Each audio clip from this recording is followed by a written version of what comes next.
नमस्कार, आप देख रहे हैं यो स्टॉक्स। मैं हूं आपके साथ प्रशांत पांडे और मेरे साथ है मेरी सहयोगी कविता थपलियाल।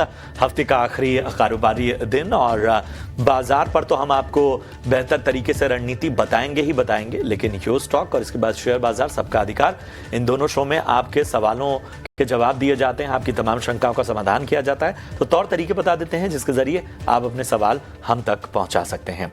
तो तरीका बेहद आसान है, आपको करना कुछ नहीं है। स्क्रीन के एक हिस्से में आपको एक नंबर फ्लैश होता हुआ दिखेगा, इस पर पहले तो व्हाट्सएप कीजिए और फिर हम आपसे संपर्क करेंगे। यही नहीं, आप शो से पहले कॉल भी कर सकते हैं। याद रखिए, स्टॉक रिलेटेड क्वेरीज ही इस नंबर पर आप पूछिए।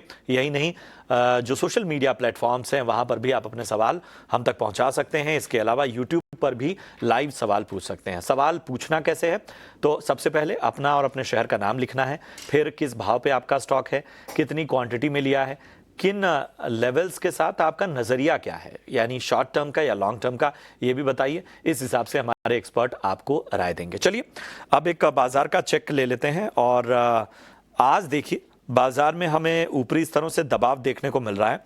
25,000 के पास अभी भी अहम लेवल को थामे हुए हैं निफ्टी, लगभग 53 अंकों की गिरावट। अगर हम निफ्टी बैंक की बात करें तो यहाँ 55,300 के पास नजर आता हुआ, लगभग 50 अंकों की गिरावट यहाँ पर नजर आ रही है।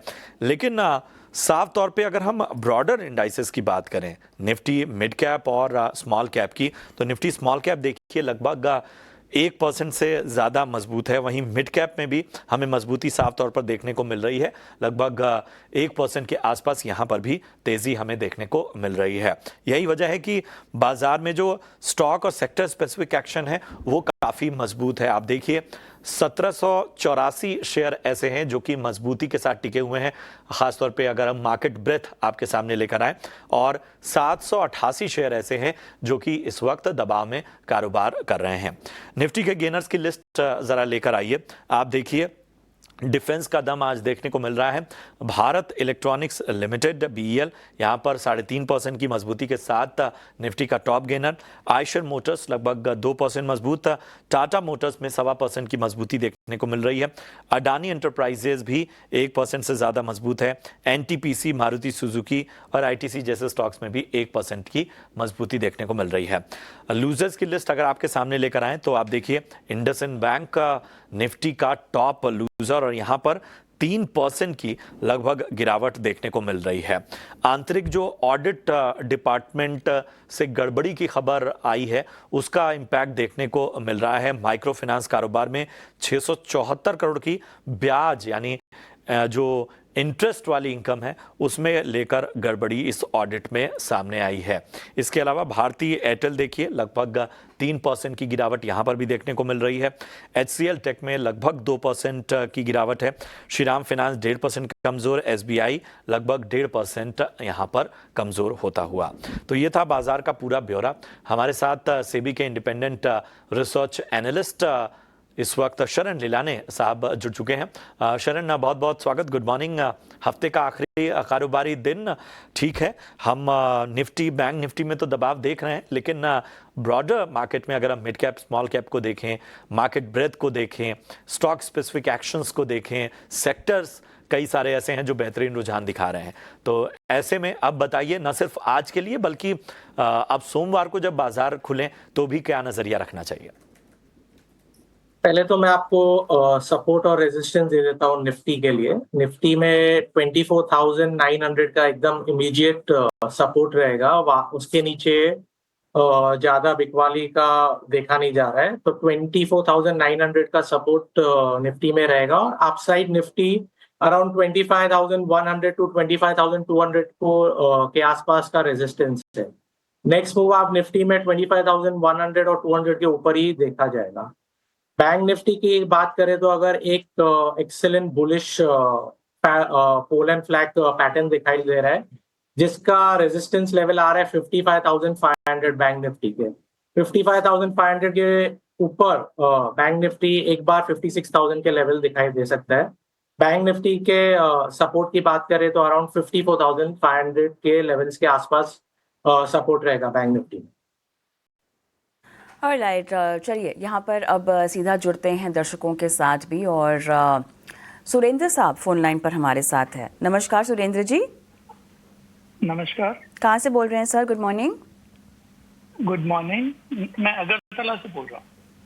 ऑलराइट, चलिए आप क्या सवाल हमसे पूछना चाहते हैं? 2 काउंटर्स में आपने खरीदारी कर रखी है शायद। हाँ जी, एक तो बीपीसीएल मेरे पास 215 रुपए के करीब खरीदा हुआ है, 215 216। ठीक है। तो उसका अभी रेट शायद 300 प्लस है, तो हाँ। शुड आई होल्ड इट और should I accumulate more? Okay. That is one. दूसरा है कि मेरे पास भेल के 500 शेयर हैं, 32 रुपए पर खरीदे हुए 6-7 साल पहले के। ओके। और उसका भी सेम सवाल है, क्योंकि उसमें अभी मुनाफा अच्छा है, लेकिन वैसे मतलब लॉन्ग टर्म इन्वेस्टर हूँ मैं और पैसे की जरूरत नहीं है। ठीक है। तो अभी मुनाफा बुक करूँ या मतलब होल्ड करूँ? ओएनजीसी भी लिया है आपने? ओएनजीसी लिया नहीं है। ओएनजीसी के बारे में सवाल ये था कि 240 पे लेने का मन है, तो उसको लेना चाहिए लॉन्ग टर्म के पॉइंट ऑफ व्यू से। ऑलराइट, भेल आपने कितने में कहा? भेल मैंने 32 रुपए में।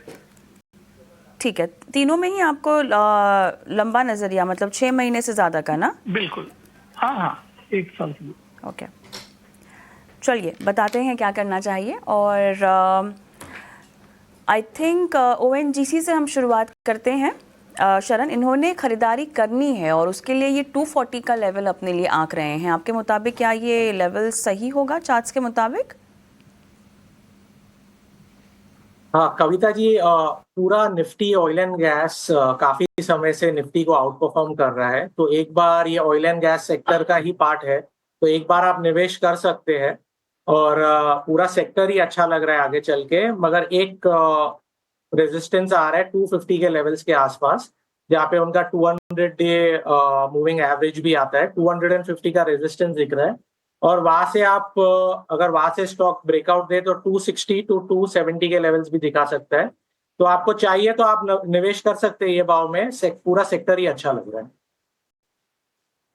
बीपीसीएल 215 शरण। सॉरी, विच स्टॉक? बीपीसीएल 215। हाँ, जैसे मैंने बोला पूरा सेक्टर ही अच्छा लग रहा है। ऑयल एंड गैस काफी समय से निफ्टी को आउट परफॉर्म कर रहा है, और ये आप बीपीसीएल देखें 320 में काफी एक अच्छा ब्रेकआउट देखने को मिल सकता है 320 के लेवल्स के ऊपर, और नेक्स्ट टारगेट करीबन 350 टू 370 के लेवल्स पे दिख रहा है। अगर आपने खरीदा है तो बने रहिए, काफी अच्छा सेक्टर है, काफी अच्छा स्टॉक है। 350 370 तक के लेवल्स के लिए आपको रुकने की सलाह दी जा रही है। फिलहाल यहाँ पर ट्रेंड काफ़ी ऑप्टिमिस्टिक है, और बीएचईएल में भी इन्होंने शायद खरीदारी कर रखी है। हाँ, काफी स्ट्रॉन्ग लग रहा है स्टॉक। रिसेंटली अपने 200 डे डीएमए को भी ब्रेकआउट दिया है। अभी रेजिस्टेंस लेवल पे है, अराउंड 250 लेवल का उनका रेजिस्टेंस है। एक बार रेजिस्टेंस को ब्रेकआउट करे तो आपको 270 टू 290 के लेवल्स दिखा सकता है काफी फास्ट। ठीक है, तो तमाम जो आपके स्टॉक्स हैं उन सभी पर बुलिश नजरिया इस वक्त आता हुआ शरण की तरफ से। अर्पण हमारे अगले दर्शक हैं और फोन लाइन पर जुड़े हैं। अर्पण, गुड मॉर्निंग, कहाँ से बात कर रहे हैं? गुड मॉर्निंग सर, मैं आराम से बात कर रहा हूँ, एमपी। जी, बताएं क्या मदद की जाए आपकी? सर मेरे पास सीडीएसएल के शेयर हैं 1520 के खरीद के, तो 290 शेयर हैं, तो उनका फ्यूचर्स में मतलब लॉन्ग टर्म के लिए क्या वो है? ठीक है, लॉन्ग टर्म नजरिया है आपका। शरण, जरा सीडीएसएल को देखिए और हम देखें, वैसे तो इनका लॉन्ग टर्म का नजरिया है, लेकिन इनकी खरीदारी जो है वो 1520 रुपए की है, ऊपरी स्तरों की यहाँ पर खरीदारी है इनकी, और लगभग 46,500 का नुकसान फिलहाल झेलते हुए। अगर हम 9 मई के बाद से देखें तो स्टॉक में एक अपवर्ड ट्रेंड हमें साफ तौर पर नज़र आ रहा है, और आज भी देखें तो स्टॉक में लगभग 1.5% की तेज़ी हमें देखने को मिल रही। पिछले 5 ट्रेडिंग सेशन में लगभग 6.5% चला है, और 1 महीने में 10% तक की तेज़ी हमें देखने को मिली है। लॉन्ग टर्म नज़रिए से सीडीएसएल आपको कैसा लगता है? इन ट्रेंड्स को आप कैसे देख रहे हैं? देखिए, 14 मई को स्टॉक ने अपने 200 डे मूविंग एवरेज को ब्रेक किया है, तो 14 में से तो स्टॉक ने कंप्लीटली अपना ट्रेंड रिवर्स किया है, पॉजिटिव ट्रेंड की टुवर्ड्स जा रहा है। स्टॉक एक कप एंड हैंडल पैटर्न बना रहा है, वो पैटर्न का ब्रेकआउट 1372 के ऊपर देखा जाएगा। और स्टॉक ने बीच में एक डाउनसाइड गैप दिया था 27 जैन के डेट को, तो वो गैप भी फिल कर सकता है और वो गैप फिलिंग काफी फास्ट हो सकती है 1490 टू 1500 लेवल्स के। एक बार अगर कप एंड हैंडल पैटर्न का 1372 के आसपास ब्रेकआउट देगा तो आप स्टॉक 1500 के लेवल तक फास्ट मूवमेंट देख सकते हैं, और फिर भी आपका खरीदी काफी ऊपर के लेवल्स का है, तो एक बार आपको चाहिए आप थोड़ा एवरेज कर सकते हैं ये लेवल्स। ऑलराइट, यूट्यूब से हमारे दर्शक हैं रितेश पटेल, इन्होंने वडोदरा से अपना सवाल हमें भेजा है। इनका सवाल लेते हैं। शरण, बीईएल के शेयर इनके पास हैं 300 और रेट ये बता रही हैं लगभग 941, और बीईएल में आगे क्या करना चाहते हैं इनको जानकारी चाहिए। इसके अलावा एक और स्टॉक जिस पर ये सवाल पूछ रहे हैं वो है IRFC, और इन्होंने लगभग 1124 यहाँ पर क्वांटिटी ख़रीद रखी है, और इसका जो बाइंग प्राइस बता रही हैं IRFC में वो 122 रुपये का है, और दोनों में ही इन्होंने अपना नज़रिया हमें नहीं बताया है, लेकिन दोनों में शानदार मुनाफा है। और इसके अलावा ये फ्रेश बाइंग के लिए भी आपसे रिकमेंडेशन चाहते हैं किसी भी क्षेत्र में या किसी भी तरह के काउंटर में। सो 2 काउंटर्स पर सलाह जहां ये मुनाफे में बैठे हैं ऑलरेडी, और दूसरा फ्रेश बाइंग कहां की जा सकती है।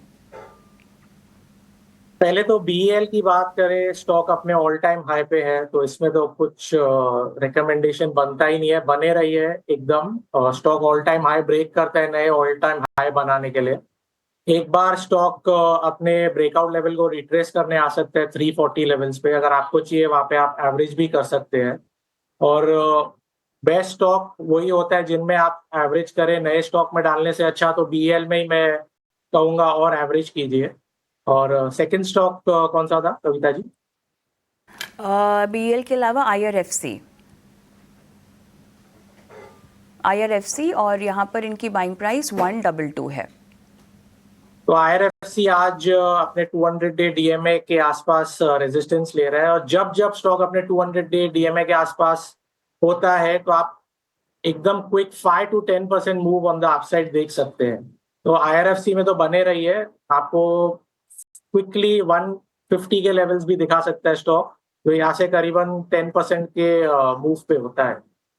और एक नया सेक्टर आपको अगर चाहिए या निवेश करना है तो आप देख सकते हैं HDFC लाइफ, काफी लॉन्ग टर्म नहीं करके तो 4 साल का एक कंसोलिडेशन पैटर्न ब्रेकआउट के लेवल्स पे है, वो अराउंड 750 to 760 के लेवल्स पे है। अगर आपको चाहिए आप निवेश कर सकते हैं एक छोटे से स्टॉप लॉस के साथ, अराउंड 710 के स्टॉप लॉस के साथ न्यू एंट्री बनाई है। 760 के ऊपर एक काफी बड़ा आप मूव दिख सकता है HDFC लाइफ में, और ये आप मूव में जब बोल रहा हूँ करीबन 30 to 50% का भी आप मूव देख सकते हैं आप आने वाले 1 से 2 साल में। तो ये है राय आपको मिलती हुई HDFC लाइफ और बाकी स्टॉक्स पे। बढ़ते आगे, हमारे एक दर्शक ने इरकॉन इंटरनेशनल पर राय जाननी चाहिए यूट्यूब के जरिए। 255 के भाव पे इन्होंने खरीदारी की हुई है इरकॉन इंटरनेशनल पे। शरण, मैं आपके पास आना चाहूंगा, जरा स्टॉक पर राय दीजिए। 255 की इनकी बाइंग है। बाइंग प्राइस से तो काफी नीचे है स्टॉक, मगर similar to IRFC 200 day moving average पे रेजिस्टेंस ले रहा है। यहाँ पे भी आप क्विकली 5 to 10% का अपसाइड मूव देख सकते हैं। जब जब स्टॉक अपने 200 डे मूविंग एवरेज के ऊपर चला जाता है, क्विक 5 to 10% का आप मूव आ सकता है, वो आपके बाइंग प्राइस पे आपको लेके आएगा। और आपको चाहिए आप भी इरकॉन में ये लेवल्स पे थोड़ा एवरेज कीजिए, आपका बाइंग प्राइस नीचे लाइए, आपको काफी अच्छा नफा होगा आने वाले 2 to 3 वीक्स में। हमारे दर्शक रोहित ने यूट्यूब पर से अपना सवाल पूछा है। कैनरा बैंक में इन्होंने खरीदारी कर रखी है और 200 क्वांटिटी है और लगभग 120 तक की ये बाइंग बता रहे हैं अपनी, जहां तक इनके लेवल्स की बात है। और कब तक इनको और होल्ड करना चाहिए इस काउंटर में, ये भी इनका सवाल है। तो पूरा PSU बैंक इंडेक्स ही काफी अच्छा लग रहा है, उसमें मैं बोलूँ one of the best stocks is Canara bank. तो आपका स्टॉक सिलेक्शन सही है, मगर आपका प्राइस थोड़ा हाई है। स्टॉक क्लियरली आप मूव पे है। नेक्स्ट रेजिस्टेंस आप स्टॉक में देखेंगे तो 110 से 115 के लेवल्स का है, उसके ब्रेकआउट पे आपको आपके भाव देखने को मिलेंगे। तो एक बार ही आप अगर 100 रुपए के आसपास आए तो आप कैनरा बैंक में एवरेज कर सकते हैं, मगर आपका चाहिए तो आप होल्ड करें तो आपका भाव भी आ जाएगा। सेक्टर काफी अच्छा लग रहा है और ये उस सेक्टर का one of the best stocks है कैनरा बैंक। ठीक है, तो ये है राय आपको कैनरा बैंक पर मिलती हुई। बढ़ते हैं आगे और सुमित हमारे एक दर्शक हैं यूट्यूब पर, इन्होंने भी अपना सवाल पूछा है। यस बैंक पर राय जानना चाहते हैं। इन्होंने 4000 शेयर लिए हुए हैं, 22 रुपए के भाव पे इन्होंने रखा हुआ है। पूछ रहे हैं कि क्या करना चाहिए। और एक और यूट्यूब पर सवाल जो है वो गार्डन रिच शिप बिल्डर्स पे खरीदारी के मौके एक हमारे दर्शक हैं वो देख रहे हैं, उनको भी राय दीजिए। शरण। तो येस बैंक में काफी दिनों से न्यूज चल रही थी, जापानीज फर्म ने स्टेक भी लिया है कंपनी में, तो मुझे लग रहा है 20 to 21 का तो काफी स्ट्रॉन्ग सपोर्ट बन गया है स्टॉक में, क्योंकि वही वहां पे बैंक ने एंट्री की है। तो आप बने रहिए स्टॉक में, आगे चल के आप 24 से 25 के लेवल देख सकते हैं, पर ज्यादा भी अपसाइड नहीं दिख रहा है स्टॉक में। मैक्सिमम 5 to 10% का अपसाइड दिख रहा है आने वाले 3 to 6 मंथ्स में। और बात करें गार्डन रीच शिपयार्ड की, तो पूरा डिफेंस सेक्टर ही अच्छा लग रहा है। स्टॉक अपने ऑल टाइम हाई की तरफ जा रहा है, तो मुझे लग रहा है आने वाले वीक्स में स्टॉक्स आपको 26 to 2700 के लेवल्स काफी फास्ट दिखा देगा। और एक बार अगर 27 to 2800 के लेवल ब्रेकआउट देता है तो स्टॉक अपने न्यू लाइफ टाइम हाई की तरफ चलेगा। तो गार्डन रीच तो काफी स्ट्रॉन्ग स्टॉक है, स्ट्रॉन्ग सेक्टर में तो बने रहिए बिंदास। और येस बैंक में आप करीबन 5 to 10% का आप मूव देख सकते हैं। चलिए, दर्शकों के सवालों के जवाब तो हम दे ही रहे हैं, लेकिन इस बीच वक्त हो चला है हमारे बेहद खास सेगमेंट ऑप्शंस के चैंपियन का।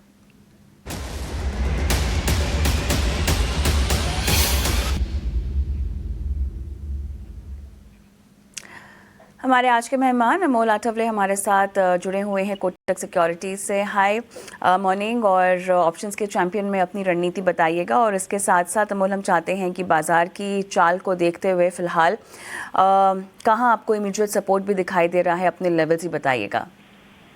जी नमस्ते एंड गुड मॉर्निंग। एक तो कल का जो रैली था उसी को कंटिन्यू किया है, थोड़ा सा कंसोलिडेट जरूर हो रहा है। मुझे लगता है डे ट्रेडर्स के लिए इमीडिएट अगर हम सपोर्ट देखते हैं तो 24,900 का रहेगा, जो थोड़ा सा डीप है, बट जितना मोमेंटम हो रहा है उसके हिसाब से आई थिंक ये सेफ लेवल निकल के आ रहा है। और ऑन द हायर साइड कहीं ना कहीं मार्केट में देखते हैं तो 25,150, 200 ये इंट्राडे ट्रेडर्स के लिए एक रेजिस्टेंस जोन का काम करेंगे। स्टॉक स्पेसिफिक अगर हम देखते हैं तो एक्सिस बैंक में सीरीज का 1220 का call option positional point of view से मैं देख रहा हूँ 15 रुपीज के आसपास चल रहा है। पोजिशनली टारगेट निकल के आ रहे 30 रुपीज के, और स्टॉप लॉस रहेगा उसका 9 रुपीज का। मैक्स प्रॉफिट उसमें हो सकता है 9375 का, और मैक्स लॉस उसमें हो सकता है 3750 का। ओवरऑल भी बैंक निफ्टी में भी देखें तो हायर बॉटम फॉर्मेशन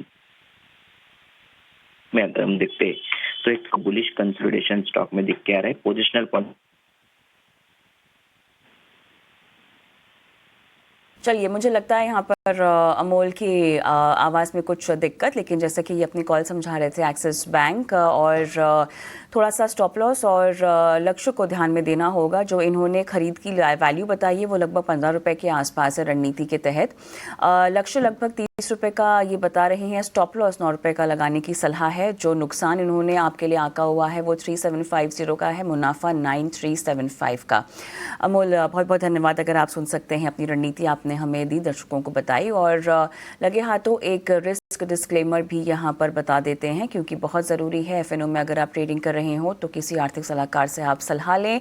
पाया गया है कि यहाँ पर 10 में से 9 लोगों को अधिकतर समय नुकसान ही हुआ है। चलिए आगे बढ़ते हैं। हमारे साथ शरण जुड़े हुए हैं, और शरण, यूट्यूब के जरिए एजी कृष्णन साहब ने अपना सवाल टाटा स्टील पर पूछा है, और इन्होंने ख़रीदारी करनी है इसमें। और देखिए जिस तरह से इन्होंने अपने लेवल्स हमें बताए हैं, 155 या 156 पर ख़रीदारी करनी चाहिए, ये इनका सवाल है। ओवरऑल अगर हम पूरे धातु क्षेत्र की भी चाल समझना चाहें, उस पूरे पैक में इस काउंटर में पोजिशनल कॉल अगर लेना हो तो आप क्या रेकमेंड करेंगे? क्योंकि चार्ट में काफ़ी हम देख रहे हैं मूवमेंट तो है ही, लेकिन ओवरऑल पोजिशनली के स्टॉप लॉस के साथ, और जो इनके बाइंग लेवल्स है 155 या 166। तो टाटा स्टील में एकदम इमीडिएट रेजिस्टेंस अराउंड 160 लेवल्स का है और आपके बाइंग प्राइस के एकदम क्लोज है। स्टॉप लॉस की बात करें तो आपको 150 का स्ट्रिक्ट स्टॉप लॉस रखना चाहिए। नेक्स्ट ब्रेकआउट 160 के लेवल्स के ऊपर आएगा और उसका टारगेट करीबन 170 टू 180 के लेवल्स का है।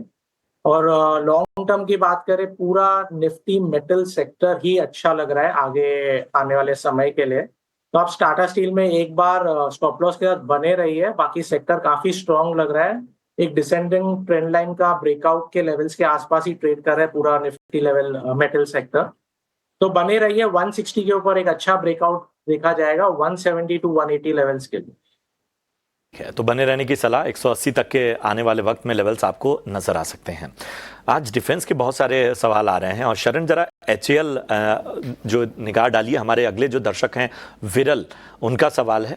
20 शेयर हैं इनके पास और 4218 4218 इस स्तर पर इन्होंने खरीदारी की हुई है और मैं कहूँगा काफ़ी बढ़िया स्तरों पर खरीदारी इस बाजार में, और उन्होंने इस तेज़ी का लाभ भी उठा लिया है।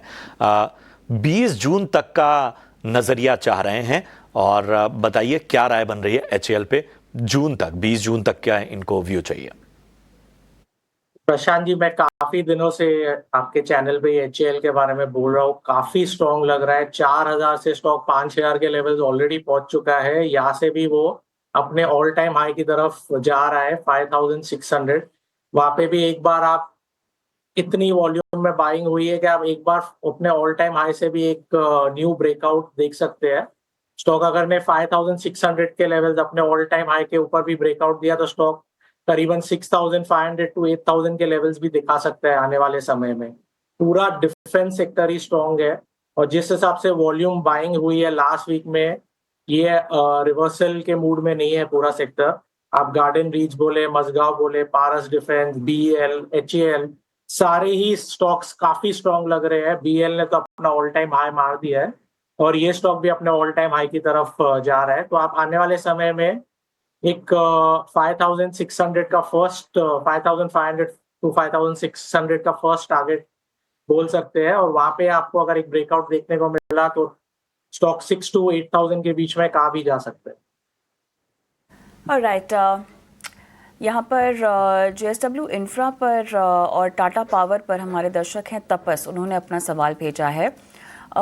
JSW इंफ्रा में ये बता रहे हैं लगभग 286 की बाइंग है, 450 की क्वांटिटी है। टाटा पावर में 575 की क्वांटिटी है और 190 की इनकी बाइंग है और दोनों ही काउंटर्स में ये कह रहे हैं कि 1 से 3 साल तक होल्ड कर सकते हैं। टारगेट प्राइस 1 साल के लिहाज से चार्ट्स के मुताबिक आपसे ये जानना चाहते हैं। तो JSW इंफ्रा में मेरे हिसाब से आप देखें तो प्रमोटर ने कुछ स्टेक सेल किया है, उसके बावजूद स्टॉक ने अपने 200 डे मूविंग एवरेज को नहीं तोड़ा है। तो आज के दिन तो मैं कुछ एडवाइस नहीं करूंगा। अगर 200 डे एवरेज पे सपोर्ट लेता है तो आपको रिवर्सल देखने को मिल सकता है लॉन्ग टर्म के लिए। आपको अगर निवेश भी करना है JSW इंफ्रा में तो 278 या 270 टू 275 का स्टॉप लॉस रखिए और लॉन्ग टर्म टारगेट आप देखें JSW इंफ्रा के लिए तो 325 टू 350 के लेवल्स आ रहे हैं। और सेकंड स्टॉक कौन सा था कविता जी? पावर, टाटा पावर था इनका दूसरा। टाटा जी, तो टाटा पावर काफी पॉजिटिव लग रहा है। एक राउंडिंग बॉटम पैटर्न का ब्रेकआउट किया है रिसेंटली और अभी नेक्स्ट रेजिस्टेंस स्टॉक पे आ रहे करीबन 440 टू 450 के लेवल्स का। तो आप करीबन 10% अपसाइड देख सकते हैं और लॉन्ग टर्म में तो स्टॉक फंडामेंटली भी काफी स्ट्रॉन्ग लग रहा है। तो बने रहिए, लॉन्ग टर्म टारगेट स्टॉक में रहेगा अराउंड 500 लेवल्स के आसपास। ऑलराइट, चलिए यहाँ पे तमाम सवालों के जवाब आपने दिए हैं शरण, और इसी के साथ वक्त भी हो चला है योर स्टॉक को समाप्त करने का। लेकिन दर्शकों से गुजारिश है कि वो हमारे साथ बने रहें क्योंकि हम एक छोटा सा ब्रेक लेंगे और ब्रेक के उस पार भी आपको बताने वाले हैं कि आपके स्टॉक स्पेसिफिक ख़रीद को लेकर कैसे आगे बढ़ना है। शेयर बाज़ार सबका अधिकार हमारी बेहद ख़ास पेशकश की हम शुरुआत करेंगे जहाँ पर भी हमारे साथ एक्सपर्ट होंगे, बाज़ार की चाल पर नज़र होगी और आपके सवाल होंगे इस ब्रेक के बाद।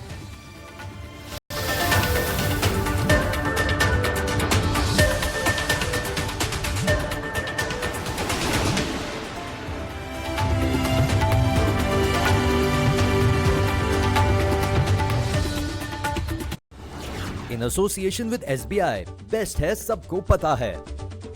Very beautiful. मेकअप वाला भी आता ही होगा। मेकअप ऐसा करवाना